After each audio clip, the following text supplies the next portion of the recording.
Hello friends, KSR academy commerce institute के YouTube channel पर एक बार फिर से आपका हार्दिक स्वागत है। फ्रेंड्स, हमको हमारा पैन कार्ड अपने आधार कार्ड से लिंक करवाना होता था। अगर हमने अपने पैन कार्ड को आधार कार्ड से लिंक नहीं किया तो हमारा पैन कार्ड इनवैलिड हो जाता है, यानी कि सर वो पैन कार्ड वर्किंग में नहीं रहता है। अब उसके रिलेटेड जो भी ट्रांजैक्शन होते हैं वो ट्रांजैक्शन हम नहीं कर पाते। तो आज के इस वीडियो में हम डिटेल में देखने वाले हैं कि सर पेन कहाँ कहाँ पे आपका मैंडेटरी होता है, यानी कि सर ऐसे ट्रांजैक्शन जहाँ पर आपको पेन देने की ज़रूरत होती है, आपका एक्टिव पेन होगा तो ही सर आपका काम होगा। ऐसे कौन से ट्रांजैक्शन है, इसको आज हम इस वीडियो के अंदर कवर करते हैं। चलिए, सबसे पहले सेल और परचेज ऑफ मोटर व्हीकल और vehicle other than two wheel vehicles. That means कि सर अगर आप कोई भी मोटर व्हीकल, चाहे वो टू व्हीलर हो चाहे वो फोर व्हीलर हो, अगर आप सेल्स करने के लिए जा रहे हैं चाहे आप परचेज करने के लिए जा रहे हैं, आपको वहां पर पेन नंबर देना कंपलसरी है, मैंडेटरी है। यानी कि पेन कार्ड आपको वहां पर देना ही पड़ेगा सर। अगर आपका एक्टिव पेन कार्ड नहीं है तो फिर आप कोई भी व्हीकल आप परचेज नहीं कर पाओगे। Second, opening an account with banking company और ए कोऑपरेटिव बैंक। मीन्स अगर आप बैंक में कोई भी सेविंग अकाउंट्स या कोई भी अकाउंट्स अगर आप बैंक में ओपन कराने के लिए जाते हैं तो वहां पर भी आपको एज ए पेन नंबर देना ज़रूरी होता है। अगर आपके पास में पेन नंबर नहीं है या फिर आपका पेन इनवैलिड हो चुका है तो फिर आप बैंक में अकाउंट्स ओपन नहीं करवा पाओगे। And making an application for issue of credit और डेबिट कार्ड। सर अगर आप क्रेडिट और डेबिट कार्ड के लिए अगर कोई इशू कर एप्लीकेशन देते हो कि मुझे डेबिट कार्ड चाहिए, मुझे क्रेडिट कार्ड चाहिए, तो उसके लिए भी आपको पेन नंबर देने की ज़रूरत होती है। फोर है opening of a demat account with depository participant custodian of securities any other persons with SEBI. Demat account sir आपके शेयर मार्केट के ट्रेडिंग के लिए होता है। अगर इसको भी अगर आप ओपन करवाना चाहते हैं तो वहां पर भी आपको आपका पेन नंबर देना जरूरी है। Number 5, payment of cash in amount exceeding 50,000 to a hotel और restaurant in against bill at any one time. मतलब सर यह है कि अगर आप किसी रेस्टोरेंट में गए या फिर किसी होटल में गए और वहाँ का बिल अगर 50,000 रुपीज़ से ज़्यादा है और अगर आप कैश में पेमेंट करना चाहते हैं तो सर आपको वहाँ पर पहले पेन कार्ड देना पड़ेगा, इसके बाद सर आप पेमेंट कर पाओगे। तो यहाँ पर ये 5 नंबर ट्रांजैक्शन भी बहुत इंपॉर्टेंट है। नॉर्मली लोग ऐसे ही कर देते हैं लेकिन ऐसा पॉसिबल नहीं है।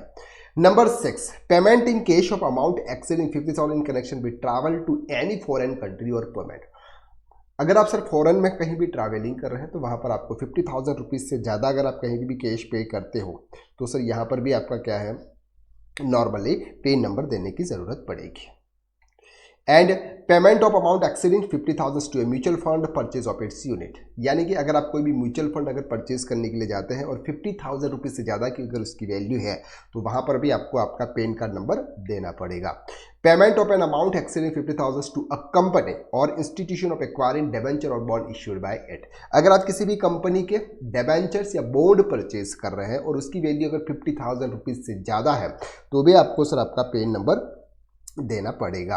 Number 9, payment of amount exceeding 50,000 to Reserve Bank of India for acquiring bond issued by it. Reserve Bank of India भी अपने बॉन्ड इशू करती है, वहां से भी अगर आप बॉन्ड परचेज कर रहे हो जिसकी वैल्यू आपकी 50,000 रुपीज़ से ज़्यादा है तो भी आपको सर पेन नंबर देना पड़ेगा।